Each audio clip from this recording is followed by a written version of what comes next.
Are you daydreaming of panoramic peaks, sweet southern charm, and endless fun? If so, then I want to welcome you to the Smokies. Boasting 522,000 plus acres, over 12 million visitors in 2024 alone, and the most visited national park in the US. This is a vacation that combines breathtaking views, nonstop fun, and incredible local wines and ciders to peaceful river swims. And here's the beauty of the Smokies. You can choose your own vibe. Thrill seekers? Check. Nature lovers craving peace? Check. Somewhere in between? Absolutely check. And it's all actually affordable. No BS, really. I mean, this is affordable. You go here and you don't dread opening your credit card bill the next month, which is actually really nice. And one of the best parts of the Smoky Mountains is the sheer variety of towns to explore. Each one has completely different personality and vibe, so you can perfectly match your home base to your travel style. For example, you have Gatlinburg, which is probably my favorite. Gatlinburg is right at the foot of the mountains and right butt up against the national park. They even have their own entrance into the park. And don't be afraid to use their free trolley because it will connect you to the Sugarlands Visitor Center on the inside and then bring you back to the Parkway icons. What icons am I talking about? Well, to start off, you have the absolutely amazing Ripley's Aquarium of the Smokies. This is often cited as one of the most visited aquariums in the US. Or you could do like me and geek out over the Hollywood cars at the Star and Cars Museum. I definitely did. This place was amazing. I loved it. And so was the aquarium, don't get me wrong, but I truly enjoyed the Star Cars Museum. You get to see anywhere from Bumblebee to the Ghostbusters, Batmobile, it was great. Old and new Batmobiles, not just one. You get 2 Batmobiles here.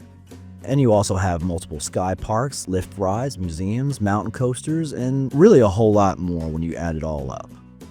The main parkway is also packed with unique shops of all kinds, like the China Bazaar, which is really wow. I mean, look at this place. I love it. This is one of my favorites to go through. And then you also have the Old Dad's General Store, which is near the park entrance. This is a great spot to grab some classic snacks and goodies just before you go into the park or maybe back to your hotel room. The entire strip is a great place for highly unique shops and souvenir shopping, like finding your perfect t-shirt and hat that you need to get on every vacation. And let's be real, have you really been on vacation if you didn't get at least a t-shirt or a hat? I mean, really, have you been anywhere if you didn't get that? Let me know down in the comments, do you normally get a t-shirt, a hat, both, or neither? I'm kind of curious about that. Little poll, just find out. But in the morning, the parkway is filled with smells of pancakes and the best breakfast foods you will ever have. I opted for the apple walnut crepes at the Pancake Pantry, and I'll tell you what, they were amazing. These were the best crepes I've ever had, and the walnut filling, the apple walnut filling was great. I don't know what to say. It was rich though. It was very rich with, it was very rich. That's what I'm gonna say. It was a rich flavor, but it was great. I couldn't finish it because it was too rich in flavor, but I loved it. Oh man, can't say enough. And by midday, you're snacking on homemade liquor-filled chocolates. And maybe you stop at one of the many restaurants like Howard's and have some of their steak burgers or trout platter. Both were delicious. My wife had the trout, I had the steak burger, and they were both amazing. The steak burger is made in-house from all the steak trimmings, and the trout, I had a bite of hers, and wow, I'm not sure which one I wanted more, but they both were great. They really were. Oh yeah, and don't forget, free wine, cider, mead, and moonshine tastings start every day at 10 a.m. Every day, even on Sunday. Found that out. More about all that in a future video. And when traveling to Pigeon Forge, take the Gatlinburg bypass to skip the congestion. It makes a huge difference, trust me. When you're traveling from Pigeon Forge and you don't want to deal with the traffic and everything because that's the only way people know, just take the bypass. You will save all kinds of headaches. It's easier, trust me, you'll enjoy it. And there's little pull-offs to where you can take some photos if you like. Then just a few miles down the road, you also have Pigeon Forge, as mentioned. This town is just pure energy. Pigeon Forge draws around 11 million visitors every year for big shows and thrills like mountain coasters, axe throwing, dinner shows, and every type of mini-themed golf you can think of, along with go-karts, and, well, the list goes on and on. It's just completely endless, everything you get to do here. And they also have some big attractions, like the Titanic Museum attraction, which has a full-scale replica of the grand staircase that was on the Titanic. Here you can view artifacts and hear stories from the survivors, which will actually give you goosebumps at times. And for you true crime fans, you also have Alcatraz East Crime Museum. If you're a true crime fan of any kind, this is definitely a must-see.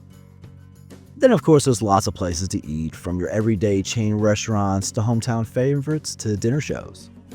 But my personal favorite for dinner was Big Daddy's Pizzeria. And seriously, this place was amazing. I've been looking for a good brick oven pizza everywhere, and this place has it, especially, and then they have the cannolis. Oh my God, the cannolis are delicious. Just do yourself a favor with the cannolis, get yourself the 3-pack. You save I think it's like $4. You almost get one cannoli for free. But they are delicious, all of them. Look at those things. Oh man, they were great. As far as hotels, pick one near the Parkway attractions, and everything will be within walking distance or at least trolley distance. But the trolley here does cost in Pigeon Forge. The average cost is only $1 with 2 or 3 exceptions. Otherwise, you can just buy a day pass for $3. You also have to take in mind this is a much larger area than Gatlinburg, but parking is free everywhere, and there's lots of it. So you can either take the trolley, which is very cheap and saves you all the walking if you don't want to take your car. But if you're willing to take your car, lots of free parking everywhere. It's Gatlinburg where you don't get all the free parking. You always have to pay $20 unless you know exactly where to go, which I will tell you guys in an upcoming video on where that place is. There's actually 2 lots that I personally know of that I saw that were $10, not $20. I'll let you guys know that in the upcoming video where to go. But I do have to recommend the Best Western Plus Apple Valley Lodge in Pigeon Forge. I stayed there a couple years ago and it was amazing. It was a 2-bedroom suite, jacuzzi, fireplace, king-size bed, a view of a mountain. It was beautiful. It was in the middle of winter, but it was also just over $100 a night. It was like $120 a night. So it was a really great deal. Now this was in the middle of the winter, but still $120 a night. They could have charged a lot more and I still would have done it. It was a beautiful place. Just saying, if you're looking for a good hotel, it's very reasonable. If you're enjoying this video, please like, subscribe, click the bell, and check out our website, www.americatravel.fun. And next up, we have Dolly Parton's hometown, Sevierville, and also one of the only 1-hour eyeglass places around when your daughter loses her glasses while river tubing in a national park. Just a little FYI there for all you parents. Sevierville offers a slightly more laid-back, authentic East Tennessee vibe. It's perfect for a leisurely downtown stroll to see the famous Dolly Parton statue, especially while you wait for your daughter's glasses.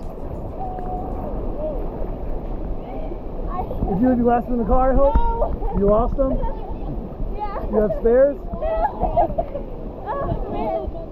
It's okay. We'll find an eyeglass place after this 1-hour shop. I know my prescription. But let's be real with each other. You can't visit Sevierville without making a pilgrimage to the Buc-ee's. This is the second largest Buc-ee's in the US, and it's more than just a gas station. It's a full-blown cultural experience and that you actually have to go to see and understand it all. Think Walmart, but shrink it down and then add about 50 gas pumps. And no trucks. No semi-trucks anyway. That's what you have here. This footage is from 11 o'clock at night, and this place was popping. I came back a week later during the daytime, and it was much worse than this. At least double the amount of people, at least. No, I didn't get footage of that because I had no idea it was going to be like that. I wasn't thinking. I just okay. But no, this place has everything you could possibly think of. If you didn't think about something on the road, it's here. Trust me. Even stuff you didn't think you wanted is here. But maybe your idea of vacation involves peace, quiet, and nature. Then Townsend is definitely for you. With only about 550 residents, nestled along the Little River and Takaluchi Cove? Yeah, I know I murdered that. Townsend calls itself the peaceful side of the Smokies. Perfect for unplugging, tubing, hiking, and just complete total serenity. It's also the perfect launching pad for outdoor activities like fly fishing, bike riding, kayaking, swimming at the Townsend Y, horse riding, or just taking a lazy float down the river on a tube. Then a quick drive over to Newfoundland Gap into North Carolina takes you into Cherokee. Here you can immerse yourself in Cherokee heritage and art. And this is the home of the Eastern Band Cherokee Nation. Do not get confused with the Cherokee Nation. They are 2 separate nations. The Eastern Band of the Cherokee Nation and the Cherokee Nation are 2 separate, the one out west and east. A visit here is an opportunity to learn about the deep culture of the region's first inhabitants. Some of the highlights that you definitely must do are the Museum of the Cherokee Indian, the Onkalofty Indian Village. Hope I said that right. Probably didn't. and the outdoor drama Unto These Hills. And as a child, I had done all 3 of those, and they all 3 were amazing, but the one that I remember the most was Unto These Hills. That was the most amazing. I believe it was somewhere around 2.5 hours. It was great. Definitely go see it. I didn't get to see it this past time when I went. Next time I go, I definitely will be seeing that again, because I would love to see all the updates that they did. Then, of course, you have the absolute crown jewel of the entire region, the Great Smoky Mountains National Park. The park logged a record 13.3 million visitors in 2023 and 12.2 million in 2024. The park has 2,900 miles of streams, nearly 850 miles of marked trails, including 74 miles of the Appalachian Trail, and over 22,700 documented species. And just a handful of things that you can do here are Cades Cove Loop. I personally have spent an entire morning driving this 11-mile loop, spotting wildlife like deer, bears, wild turkey. It's great. It actually really is amazing. And it's not only just a driving auto tour where you get to see the animals and the trees and that sort of thing. You also get to make stops and see the early 19th century historic pioneer cabins, mills, and churches that are scattered throughout the loop. And there's also a couple trails like the Abrams Waterfall Trail. Now, the best time to actually do this experience would be an early sunrise, or at least in the early morning, and after the heat of the day. I'm not going to say sunset, but a little bit before that, where you can actually see everything. You do want to do it when it's the coolest outside. We went twice, once first thing in the morning, and it was a great experience. And then we went in the evening, and it was okay. It wasn't bad. We just didn't see nearly as much. Early morning, the earlier the better, trust me. Then there's Deep Creek, which is famous for its tubing and the easiest waterfall loop ever. And I'm very serious, this is the easiest waterfall loop you will ever have. You walk just shy of a mile, then you talk to God about how cold the water is. Holy shit, that's cold. Holy mother of God. Oh, I became religious. Then you get to flow past 3 waterfalls in your tube, while your daughter loses her glasses. But really, this is a great spot for waterfalls and summer river tubing. And then, of course, you have to make your way to Newfound Gap along the Newfound Gap Road. The road climbs over 5,000 feet, and the panoramic views at the top are amazing. These are some of the best views you will get in the park. And on the way up, there are plenty of places for you to pull off to see the Foggy Mountains, I promise. You'll have plenty of nice big spaces, not just enough for 1 or 2 cars. It'll be enough for about 6 to 7, maybe even 8 cars, depending on which of the pull-offs you take. And a trip to the Smokies wouldn't be complete without standing on the highest peak you possibly can.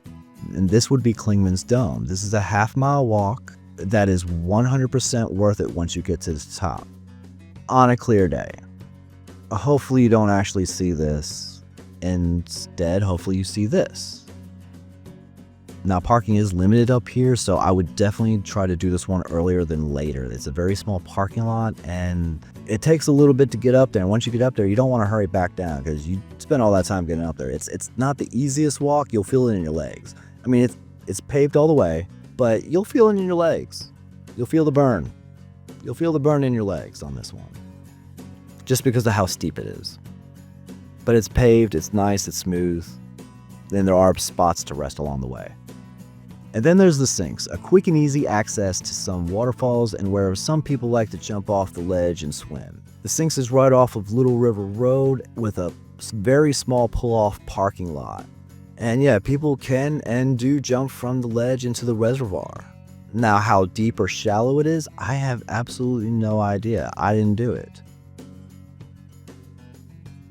But it is important to know the park strongly discourages any swimming near the sinks due to currents and past drownings.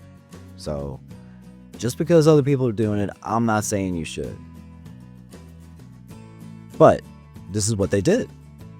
And then, of course, you have trails, and more trails, like over 150 trails. So whatever type of trail you want, whether it be a waterfall trail, an easy hike, more challenging one, high up in the mountain peak trails to boring trails, nice trails, wildlife trails, trails that go nowhere, trails that go in circles, trails to make you go crazy. The park has it covered. It would be a trail for a beginner or intermediate, elderly, paved, rocky, whatever you like, they have it.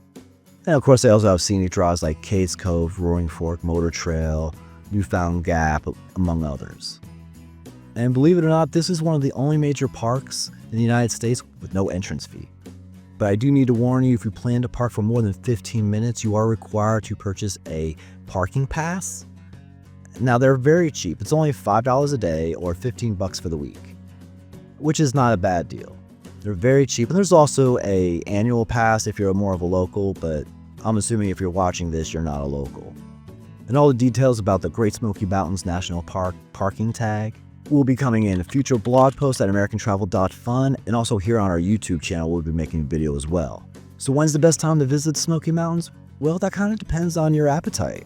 Honestly, there's no bad time. The fall foliage is legendary and definitely a bucket list for many people like myself. Still haven't done that one. Summer is prime time for water parks, tubing, hikes, and tourism just as a whole. And winter offers cabin vibes, fewer crowds, and spring explodes with wildflowers and every person infected with cabin fever. And just a couple little tips and tricks to help you guys out while you're down there. Things that I figured out while I was on my last trip, like for getting around. The traffic on the parkway connecting Gatlinburg and Pigeon Forge sometimes can get a little intense. Especially during peak seasons and weekends. You can do one of two things. If you're driving, you can use the Gatlinburg bypass to skip the downtown traffic, and at the same time you can use the pull-offs on the side to get some amazing photos. Or you can leave your car where it is and take the Gatlinburg and Pigeon Forge trolleys that also take you back and forth to Gatlinburg and Pigeon Forge. And while in town, you still may want to use the trolley because they're still either cheap or free depending which town you're in. They're easy and they do save you headaches of trying to find a parking space. Not to mention they also get you back and forth between Gatlinburg and Pigeon Forge. And then also something you really need to know, if you're going to the national park, on Wednesdays, Cades Cove is closed to all automobiles. It's only for bikes. No trucks, no cars, nothing. If you have a motor, you're not getting on there. It's for bikes only, for bicyclists. I mean, I guess you could hike it too or walk it. I don't know that you'd want to, but you could, I guess. And here's just a few things you might want to make sure you bring on your trip, like comfortable shoes. This is probably my #1 tip. You will do a lot more walking than you think, trust me. #2, a blister kit, because tip #1 is not foolproof. It's not, but the blister kit will save your life. And definitely bring both cash and card with you. Not all places take a card, not all places take the cash. Most of these are mom and pop shops, so they kind of have an option of what they're doing. Most do take your card, but then sometimes they charge you an extra 3% to use your card. If that bothers you, cash is a great alternative. And definitely if you're going to go into the park, bring water and at least some snacks and maybe some sandwiches even, because there is no place to get food and water. Once you get into that park, it takes you 20 minutes to get to Cades Cove Loop, and then to do Cades Cove Loop is only 11 miles, but it takes you several hours to do it, especially if you keep stopping like I did. You're going to want to eat somewhere, and there's no place to get food or water inside the park, so make sure you pack some of that. And finally, just bring a spare set of glasses for your daughter for when she goes tubing and loses them. Did you leave your glasses in the car, I hope? No. You lost them? Yeah. You have... Or at least know where the 20/20 optical 1-hour eyeglass place is in Sevierville. I'll have that on screen for all the parents out there who need that. And by the way, they did a great job. It was reasonable, I guess, for where you are. You're in a tourist area, so, you know, the prices are a little bit higher than your hometown. But not so much to where you can't get yourself a pair of glasses while you're there. And they did do it within the hour. It was quite nice. Now, you guys can consider this your appetizer. The main course is coming soon. In the next few weeks, I'll be dropping detailed blog posts and videos on a wide range of amazing places. Everything mentioned in this video here, like a great budget-friendly hotel, wine trail tasting at the Old Tennessee Cider Company, and much more. And like I said, everything that was in this video will be examined and detailed, along with many other places and attractions and activities. And let me know down in the comments which one of these towns is your perfect home base and what video you would like me to tackle first out of everything that I said here. What subject, what place, what activity do you want to know about first? And as always, I'd like to thank you for watching, and until next time, have fun, guys. If you're enjoying this video, please like, subscribe, click the bell, and check out our website, www.americatravel.fun.